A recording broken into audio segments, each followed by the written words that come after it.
Haleluya. Puji Tuhan, selamat pagi dan salam sejahtera di dalam kasih Tuhan kita Yesus Kristus. Kita patut bersyukur kepada Tuhan, oleh anugerahnya kita boleh ada sebagaimana kita ada, menikmati segala kebaikannya, menikmati segala pertolongannya, menikmati segala pemeliharaannya di dalam setiap kehidupan kita. Dan pagi yang baik ini, sebelum kita melangkah di hari yang baru, melaksanakan segala aktivitas hidup kita, mari kita dasari seluruh aktivitas kita dengan kebenaran firman Tuhan. Mari kita berdoa. Bapa di dalam surga, di dalam nama Yesus Kristus Tuhan, kami sungguh bersyukur untuk segala kemurahan Tuhan yang kami nikmati sampai pagi hari ini. Pagi yang baik ini kami mau mendasari seluruh aktivitas kehidupan kami dengan kebenaran firman Tuhan. Berkati kami semua ya Bapa. Kami mengucap syukur. Dalam nama Tuhan kami Yesus Kristus kami berdoa. Haleluya. Amin. Puji Tuhan. Pagi hari ini tema firman Tuhan yang ingin saya sampaikan kepada kita sekalian, yaitu hidup dalam tawanan Tuhan. Sekali lagi, tema firman Tuhan yaitu hidup di dalam tawanan Tuhan. Kita perhatikan bersama-sama firman Tuhan di dalam Kisah Para Rasul pasal 20 ayat yang ke-22. Kisah Para Rasul 20 ayat 22, demikian firman Tuhan. Tetapi sekarang sebagai tawanan roh aku pergi ke Yerusalem, dan aku tidak tahu apa yang akan terjadi atas diriku di situ. Sekali lagi saya bacakan. Tetapi sekarang sebagai tawanan roh, aku pergi ke Yerusalem, dan aku tidak tahu apa yang akan terjadi atas diriku di situ. Nah, Bapak Ibu jemaat yang kekasih di dalam Tuhan kita Yesus Kristus, sebuah ungkapan hati dan pernyataan dari Rasul Paulus tentang dirinya, tentang kehidupannya. Bagaimana ketika Rasul Paulus ditangkap oleh Tuhan menjadi seorang rasul, menjadi seorang hamba Tuhan. Nah, Rasul Paulus berbicara tentang bagaimana kehidupannya menjadi tawanan roh. Nah, bicara tentang kehidupan yang menjadi tawanan, seorang tawanan, maka pagi hari ini kita perlu belajar bahwa menjadi seorang tawanan, maka tidak ada hak bagi seorang tawanan untuk melakukan sesuatu. Seluruh haknya sudah dilepaskan. Bahkan hak untuk hidup pun hampir-hampir dia tidak lagi miliki, karena dia ada di bawah satu kekuasaan yang menawan kehidupannya. Apalagi kalau kita berbicara tentang orang-orang yang dahulunya di dalam sebuah peperangan menjadi tawanan perang, maka dia tidak akan dapat berbuat apa-apa semaunya, sekehendaknya lagi. Seluruh kehendaknya sudah ditaklukkan. Seluruh keinginannya sudah ditaklukkan. Bahkan keinginan untuk hidup pun dia tidak punya hak lagi, karena dia ada sebagai apa? Seorang tawanan. Nah, Bapak Ibu jemaat yang kekasih di dalam Tuhan, kalau kita memperhatikan pernyataan dari Rasul Paulus di dalam pembacaan Kisah Para Rasul 20 ayat 22 ini, Rasul Paulus sedang memberikan sebuah analogi, memberikan sebuah gambaran kepada kita bagaimana kehidupannya setelah dia hidup di dalam Tuhan. Setelah dia percaya kepada Tuhan, setelah dia dipanggil oleh Tuhan menjadi seorang rasul, menjadi seorang hamba Tuhan, menjadi seorang pengikut Tuhan. Satu keadaan, satu kondisi yang perlu kita cermati lewat pernyataan dari Rasul Paulus ini untuk membawa kita menyadari bahwa sebagaimana Rasul Paulus menjadi tawanan Tuhan, sebagaimana Rasul Paulus menjadi tawanan roh dalam dia menjalani kehidupannya, kita juga sebagai orang-orang percaya harus menyadari bahwa kita tidak lebih daripada Rasul Paulus. Rasul Paulus adalah seorang rasul yang hebat, rasul yang luar biasa dipakai Tuhan.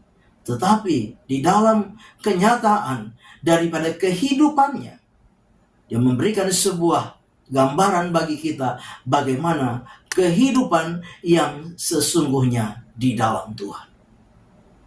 Firman Tuhan di dalam ayat yang ke-22 ini memberikan sebuah gambaran kepada kita ketika kita hidup di dalam tawanan Tuhan, hidup di dalam tawanan roh, maka tidak ada hak lagi dalam diri kita sebagai anak-anak Tuhan, sebagai orang-orang percaya, sebagai pelayan-pelayan Tuhan, sebagai hamba-hamba Tuhan, untuk hidup mengikuti kemauan dan keinginan kita. Rasul Paulus berkata, tetapi sekarang sebagai tawanan roh aku pergi ke Yerusalem, dan aku tidak tahu apa yang akan terjadi atas diriku di situ. Ayat yang ke-23, selain daripada yang dinyatakan Roh Kudus dari kota ke kota kepadaku, bahwa penjara dan sengsara menunggu aku. Inilah kenyataan, inilah realita dari kehidupan Rasul Paulus yang hidup di bawah tawanan roh, hidup dikendalikan oleh roh, hidup dikuasai oleh roh. Sekalipun apa? Sekalipun sengsara dan penderitaan harus dia jalani, harus dia alami. Tetapi itu menunjukkan, itu membuktikan bahwa Rasul Paulus hidup di dalam tawanan Tuhan. Dia tidak lagi memikirkan apa yang menjadi keinginannya. Dia tidak lagi memikirkan apa yang menjadi cita-citanya. Dia tidak lagi memikirkan apa yang menjadi kesenangan dirinya.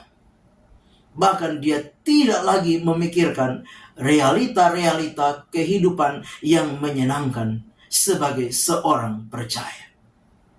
Bapak Ibu jemaat yang kekasih, kadangkala kita berpikir bahwa ketika kita percaya kepada Tuhan, kita menerima Yesus sebagai juru selamat di dalam kehidupan kita, maka kita selalu berpikir tentang hal-hal yang menyenangkan, hal-hal yang mengenakan daging kita, hal-hal yang sifatnya lahiriah, yang membuat kita tertawa, kita gembira, yang akan kita terima dari Tuhan. Tidak demikian.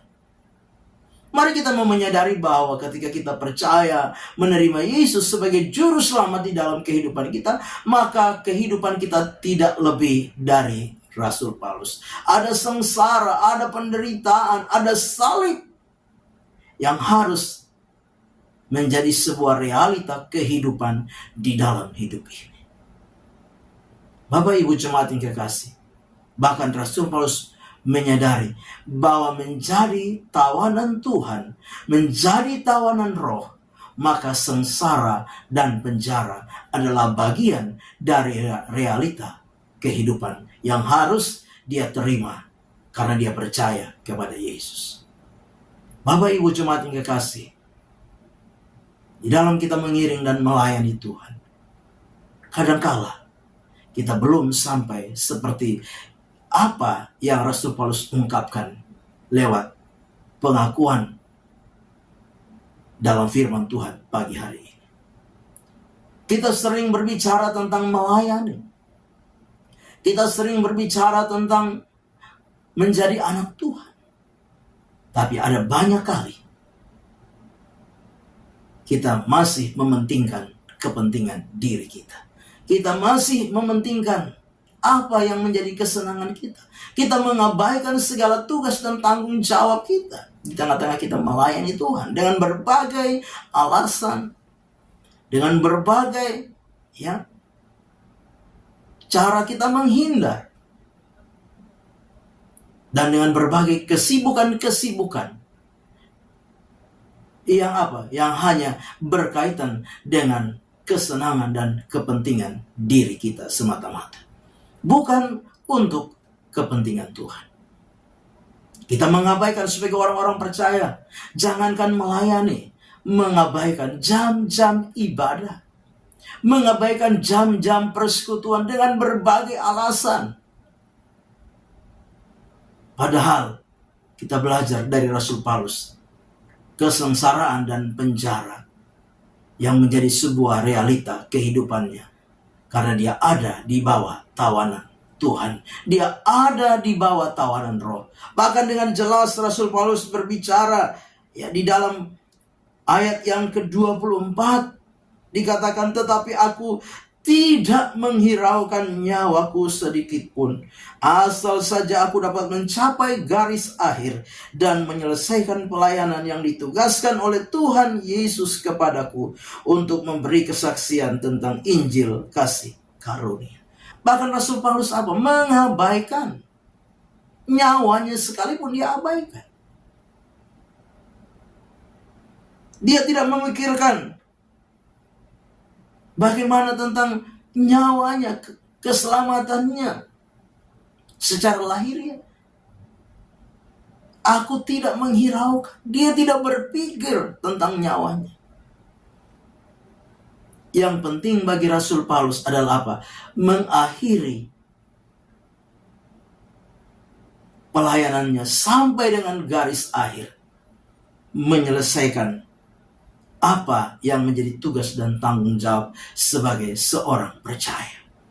Bapak Ibu jemaat yang kekasih, sebagai orang-orang percaya, pagi hari ini kita perlu belajar bersama-sama lewat firman Tuhan untuk kita belajar hidup sebagai orang-orang percaya, hidup di dalam tawanan Tuhan, hidup di dalam tawanan roh.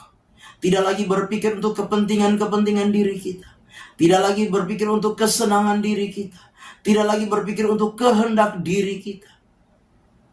Tapi mari kita mau berpikir untuk kepentingan Tuhan. Bahkan mari kita belajar, sekalipun sebagaimana Rasulullah berkata, aku tidak menghiraukan nyawaku sedikit pun, asal saja aku dapat mencapai garis akhir dan menyelesaikan segala tugas tanggung jawabnya. Pagi hari ini kita belajar bersama-sama. Jadilah orang-orang percaya yang mau hidup di bawah tawanan Tuhan. Tidak lagi berpikir untuk diri kita sendiri, kesenangan, kepentingan diri. Tapi mari kita belajar. Dimulai dari apa? Dimulai dari setialah di dalam beribadah kepada Tuhan. Jam-jam persekutuan, jam-jam ibadah.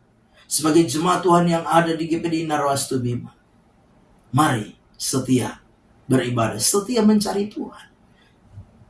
Jangan dengan berbagai alasan kita menghindar dari persekutuan. Ingat bahwa persekutuan bertujuan untuk apa? Saling melengkapi, saling menopang, saling menguatkan. Bukan kita merasa kita lebih hebat dari yang lain, merasa bahwa karena kita lebih hebat terus kemudian kita tidak pernah bersekutu. Mari sadari ini, apalagi di dalam kita melayani. Jangan berpikir tentang diri kita, tapi berpikirlah tentang Tuhan. Berpikirlah bahwa kita adalah orang-orang yang hidup di bawah tawanan Tuhan. Belajar kita melakukan apa yang menjadi kehendak Tuhan di dalam setiap kehidupan kita. Amin. Kita berdoa. Bapa di dalam surga, terima kasih. Firman Tuhan sudah kami dengar. Biarlah firman itu menjadi rema, menjadi berkat, menjadi kekuatan, memotivasi, mendorong kami supaya kami belajar hidup di bawah tawanan Tuhan. Terima kasih Bapa. Kami serahkan seluruh hidup kami sepanjang hari dalam tangan Tuhan. Kami akan melangkah bersama Tuhan di hari baru ini, mengucap syukur. Dalam nama Yesus kami berdoa. Haleluya. Amin. Selamat pagi. Tuhan Yesus memberkati.